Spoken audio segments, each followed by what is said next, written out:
Gerda, mul on geniaalne idee.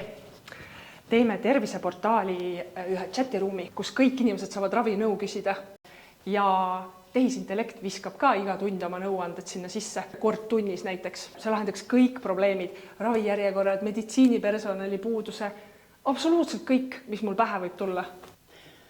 Okei, üks hetk, kirjutan selle kõik ülesse. Kõik tervisemured lahendatud terviseportaalis chatiruumi abil. Kas me mõtleme siin kõiki tervisemuresid või me proovime seda kuidagi kitsendada? No ikka kõiki, milleks piirata? Aga oled sa mõelnud ka eelarve peale? Aga sul on ju arendaja olemas. Võtab chatiboksi kodulehel, natukene mudib ja ongi tehtud. Okei, aga oletame, et meil on teine arendaja olemas. Siis mis ajaks see projekt peaks valmis saama? Kas homseks on liiga hilja? Homseks valmis teise arendaja poolt. Okei, ma võtan kõik kokku. Homseks teise arendaja poolt kõikidele tervisemuredele terviseportaalis chatiruum. Täpselt, sa saad aru ja sa saad sellega ju hakkama. Reet, sa oled nagu unistuste klient, keda iga projektijuht salaja kardab. Miks? Mis valesti on? See kõlab nagu palve leiutada uus vaktsiin, valmis homseks ja ilma katseteta. Kas sa natukene ei liialda? Sa oled ju ideaalne projektijuht. Okei, kujutame ette, et alustame kohe. Mõõdub päev ja valmis ta ongi. Chatiruum terviseportaalis. Ideaalne!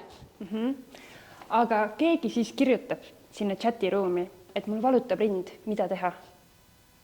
No, teised vastavad. Teised vastavad, et joo vett, mine jalutama, lõika pime sool välja ja siis tunni aja pärast tuleb tehisintellekt ja kirjutab, et mine osta sponsori vitamiine.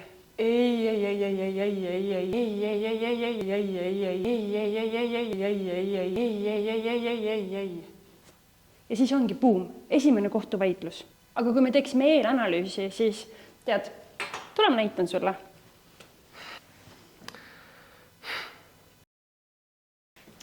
Nii, Reet, kui eelanalüüs on tehtud, siis on ära kirjeldatud loogilises järjekorras hetke olukord. Selgus, kes on täna protsessiga seotud osapooled. On aru saada, palju tegevused aega võtavad. On välja toodud tänased probleemid ja kitsaskohad ja on ära kirjeldatud visioon. Nüüd ma saan aru. Ma näitan sulle, kuidas ma aru sain.